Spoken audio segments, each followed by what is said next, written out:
लेकिन किन परिस्थितियों में? यदा यदा हि धर्मस्य ग्लानिर्भवति भारत अभ्युत्थानम् अधर्मस्य तदात्मानं सृजाम्यहम्। हे अर्जुन, जब जब परम धर्म परमात्मा के लिए हृदय ग्लानि से भर जाता है, जब अधर्म की बुद्धि से भाई पार नहीं पाता, तब मैं आत्मा को ही रचने लगता हूँ। ऐसी ग्लानि मनु को हुई थी। हृदय बहुत दुख लाग जन्म गयो हरि भगति बिनु। जब आपका हृदय अनुराग से प्रीत हो जाए, उस शाश्वत धर्म के लिए गद गद गिरा नयन वह नीरा की स्थिति आ जाए, और जब प्रयत्न करके मैं अनुरागी अधर्म का पार नहीं पाता, ऐसी परिस्थिति में अपने स्वरूप को रचता हूँ। अतः भगवान का आविर्भाव केवल अनुरागी के लिए है। सो केवल भगत हित लागी।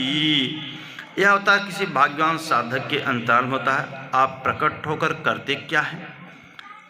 परित्राणाय साधूनां विनाशाय च दुष्कृतां धर्म संस्थापनार्थाय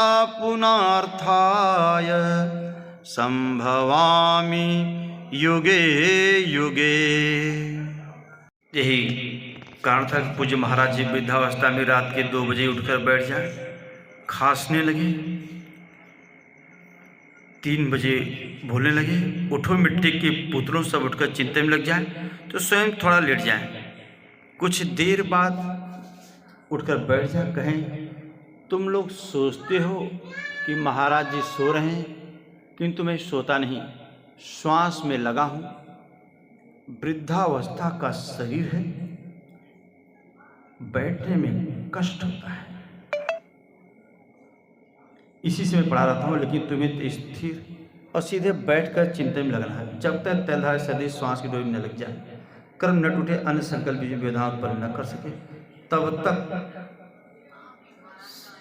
सतत लगे रहना साधक का धर्म है। मेरी श्वास तो बांस तरह स्थिर खड़ी है। यही कारण है कि अनुयायियों से कराने के लिए वह महापुरुष भली प्रकार कर्म में बरतता है। जिस गुण को सिखावे उसे करके दिखावे।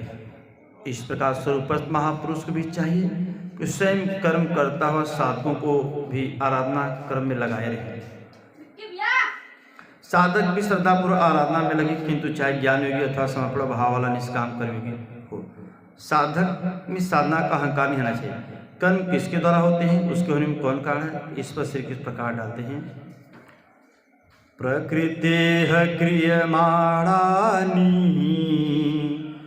गुणः कर्माणि सर्वशः अहंकार विमूढ़ात्मा कर्ताहमिति मन्यते। आरंभ से पूर्ति पर्यंत कर्म प्रकृति गुणों द्वारा किए जाते हैं, फिर भी अहंकार से विशेष मूढ़ पुरुष मैं करता हूँ ऐसा मान लेता है। यह कैसे माना जाए कि आराधना प्रकृति गुणों द्वारा होती है? ऐसा किसने देखा? इस पर कहते हैं, तत्त्ववित्तो महाबाहो गुण कर्म विभागयो गुणा गुणेषु वर्तन्ते इति मत्वा न सज्जते। देवं नमामि अकल्पं यनूपं तपन्तं दिवान्तं अकल्पं यनूपं तपन्तं दिवान्तं अगोचराणां गुरुदेवं नमामि।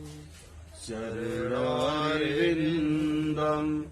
गोविन्दं नमामि। गुरुदेव शरणं गुरुदेवं नमामि। हरिण्यं वरेण्यं रमेशं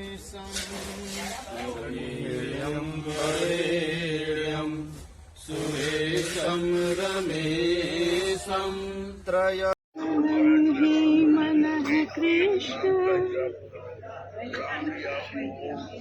दोनों का मतलब एक ही है। घट घट में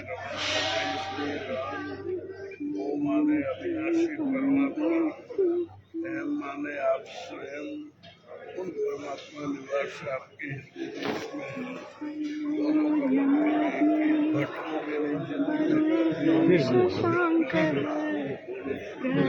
निकलेगा तो थोड़ा सा हमारा कूड़ा भरभरा टाइप का होगा, वो जल्दी से अच्छे से मतलब सड़ेगा, अच्छे से सड़ेगा खाद बनेगा। अगर वो होल नहीं बनाएंगे तो वो सड़ के उसी में स्मेल इतना ज़्यादा आने लगेगी, उसमें बहुत सारे कीटाणु आ जाएंगे और हमारे लिए नुकसान है। इसीलिए हम उसको होल बनाते हैं, वो नीचे से उसका लिक्विड निकलती जाए और हमारा कूड़ा अच्छे से खाद के रूप में बदलता जाए।